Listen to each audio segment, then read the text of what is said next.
Greetings, lovers of lore. Thank you for joining me for the first installment of the Dominaria United storyline as it unfolds. We're going to dive right in. We're starting out with Karn, and on Dominaria, he is located in the caves of Koilos. He is seeking clues about how to use the Gothian Silex. And if you're not familiar with the Silex, it is an artifact that is powerful enough to destroy entire islands, if not entire planes of existence. It ushered in the Ice Age on Dominaria. It is an incredibly powerful relic. So Karn is currently excavating the caves of Koilos, which we were just talking about in the Brothers War storyline. I love the tie-in. So it's difficult going. Basically, while he's digging in there, you're dealing with this olivine rock, which is pretty tough stuff. And sometimes when you bust through that, there's a layer of cinnabar behind it,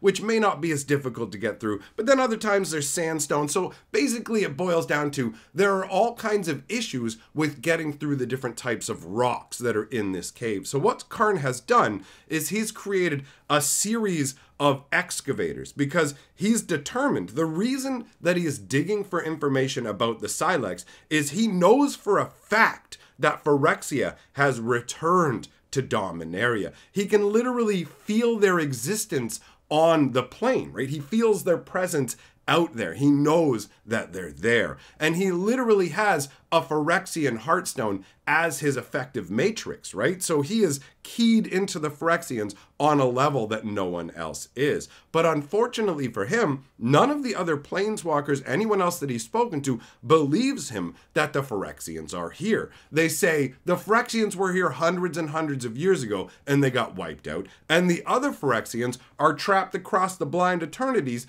unable to make their way here. So basically, you're just being over afraid for nothing. So Karn ends up on his own in the caves, digging, looking for the clues. So he can feel the Thran technology that is within this cavern, but ultimately he also needs to find documentation that will help him figure out the secrets of the Silex. So these excavators that he's using, they're all automatons. He has no sentient beings with him, but basically he's treating them like they're living creatures because Karn, as much as he doesn't want anybody to be around him at this time, at the same time very much loves life. In fact, he's taking pains to avoid all the different pools of life that exist in the cave. And basically, some of these life forms had never seen light until Karn traveled by them. So I do enjoy that Karn is still that kind-hearted individual deep down underneath, right? Because he's been on a long journey. The first day of Karn's life was a nightmare, and that's actually what caused basically this channel to be made,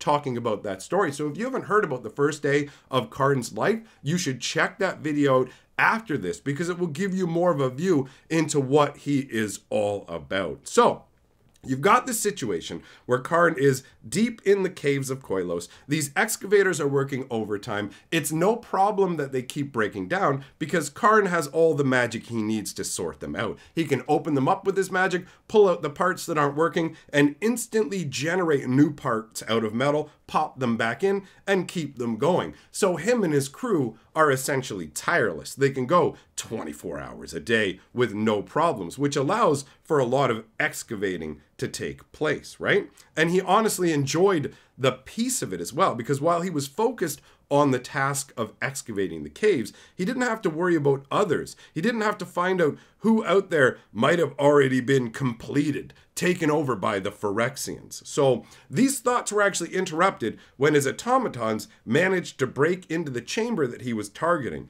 It turned out to be an excellent choice because it was a workshop full of all kinds of little magical equipment, books, and unfortunately in one corner there was also shackles. It turns out this room was used for Thran experimentation on humans. It was an artificer's workshop. So Karn basically turns around to say that it's a shame this has happened and that people were treated this way and realizes he's alone. So sighing to himself, he enters into the workshop very lightly, because it's been forever since anyone was in here, and ages have passed. So as a result, things like the books, he longingly looks at them, but knows if he goes and tries to touch them, they're just going to turn to dust on him. But he spots over on the desk, there is a drawing of the silex with some writing on it. And beside that, there's actually a clay tablet. Now, the paper is obviously going to crumble to dust, but that clay tablet might work. So he reaches over and gently lifts it up. And he says, oh, this right here, I have to compare this to the silex. And when he says that, just the reverberations from his voice turn the books that are up on the shelf into dust. So this makes Karn even more nervous, and he very gently walks back to his encampment. Now, he's been here for months. There's a bunch of stuff already set up. He's got a large golden Thran artifact out by the door. There are piles of metal shards that he had picked up, intending to reforge into other things. Power stone fragments. Essentially, his area is completely crammed. So he needed space to lay this clay tablet down. Using one hand, he shoved aside all of these letters that Joyra had been sending him, begging him to stop his work and come back. And there were different approaches. Some of them would say that he wasn't responsible for what happened on Mirrodin. Others would say he wasn't responsible for Venser giving up his life. Karn pulled out the special titanium chest he had designed to contain the silex. It had a normal set of locking mechanisms, but with no actual lock. So you would need to have both the magical capability to manipulate the tumblers and pins inside of the box, and also a perfect understanding of the layout of those pins and tumblers to be able to open the chest successfully. Karn obviously had no problem as the designer of the chest, so he pulls out the silex and he starts to compare it with the notes that he has there. And as he's doing so, he's amazed that he's, again, isn't able to identify the metal and origin of this device. He can tell that it's not of Thran origin because the Thran and the Phyrexians are connected, and Karn has a resonance with them. And as he's staring at the silex, the language on it is actually shifting. At one moment, it's Thran. Another, it's the Sawardi. Karn only had some cryptic knowledge regarding the silex. He knew that you were supposed to fill it with memories of the land, but he hesitated to use it without knowing exactly what that meant and what it would entail. While comparing the tablet and the writing that was on the silex, Karn noticed that actually one edge of the tablet happened to be broken, and there was a missing part. Realizing that now that the workshop had been broken open, the clay tablet would quickly start succumbing to moisture, Karn hastened back to the location. On his way back to the workshop, Karn encountered one of his excavators. It had broken down and gross oily smoke was bubbling up off of it. It looked like it had hit some kind of hard mineral deposit. So Karn reached in as usual and pulled the body of the excavator away from the wall. But this time something was different. His hand came back with some black liquid on it. Karn reached into the liquid on himself, confirming his worst fears. This was Phyrexian oil. Looking into the hole the excavator had smashed in the wall, he found some cables inside the stone. They were embedded. So he grabbed onto one, and little claws whipped out of it and started embedding themselves into the stone, trying to hold itself in place. Karn realized with revulsion that it was alive and yanked it forcefully outwards. There was a metallic screech and oil spattered all over Karn. At the same time, the ceiling of the workshop collapsed. A moment later, a number of these other cables whipped upwards out of the rock, and suddenly the ceiling of the workshop collapsed. Karn was pretty mournful at this point as he realized he was never getting that last shard of the tablet. And even worse, this was proof, absolute proof that the Phyrexians were here now. Luckily, they were contained in this cave for now, but how much longer would that last? So Karn, having only one option now to head forwards, found out that this was essentially an organic Phyrexian tunnel that led out into a gigantic carved wall. And this carving looked very fresh. It had a Phyrexian demon lording over two humans. And at that moment, two humans actually appeared beside Karn. They were pale and ragged and clearly Phyrexian. One had a metal jaw with blades set into it and weeping scabs. The other had an artificial heart and additional mechanical fingers. Karn saw the hammer and chisels in their hands and realized that they were sculptors who were from the Society of Mishra. He could tell from the robes they were wearing. Now, the Society of Mishra is something we have never heard of so far, and this is obviously a new sect of Phyrexian worship. And these two cult members freak out and attack Karn. Now, this means nothing to Karn as he's a gigantic metal man, so he just picks one of them up and uses them to knock the other one down, and then quickly uses his magic to generate metal restraints on them. At that point, he decided he was going to interrogate them. So he started to question the first cultist, who just started to rant how Karn's actions were a desecration and he would pay. Others will come now that the barrier has been broken. Karn had enough of that and was also concerned she was going to sound the alarm, so he created a little metal gag and placed it over her mouth. The other cultist was far more helpful. He, in fact, was happy to see Karn. The first thing he said was, "Karn, it's good that you're here. The Whispering One has a plan for you." That was all Karn needed to hear, and he generated a metal gag for this one as well. Although this cultist looked quite happy to be given the gag. Karn's mind was racing. How is Sheoldred here? How did she survive coming from New Phyrexia all the way to Dominaria? But he pushed onwards and found himself in a big cavern full of horrors. It was a Phyrexian staging ground. There were rope bridges strung up everywhere, and scurrying across them were all kinds of individual workers carrying chunks of flesh and bloody cables, running to all these different surgical tables where individuals were being completed both against their will and willingly. There was a giant Phyrexian portal ship, and in the center of all of this hung Sheoldred. Her top half dangled. She was asleep with a bunch of cables and red and white milky tubes leaking into her body. Below, Phyrexian monstrosities gambled and looked up in worship at her. In one area, Karn could see a dragon engine was being repaired, and in another spot over by Sheoldred, he saw a Talarian Academy cloak.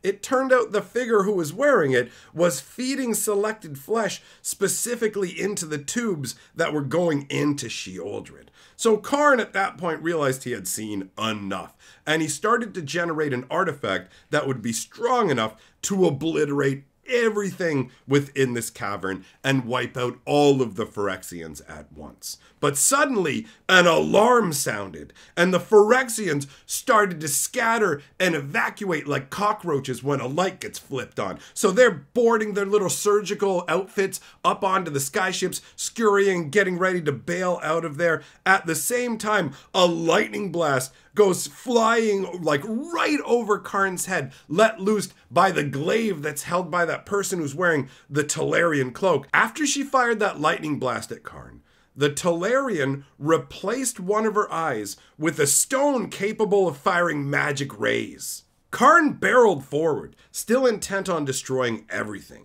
Waves of low-level acolytes came at him, one after another, and he just knocked them out of the way as if it was nothing. It didn't matter how many came at him, he was unstoppable. He made his way to the Talarian and demanded, "Who are you?" She looked at him with a sneer.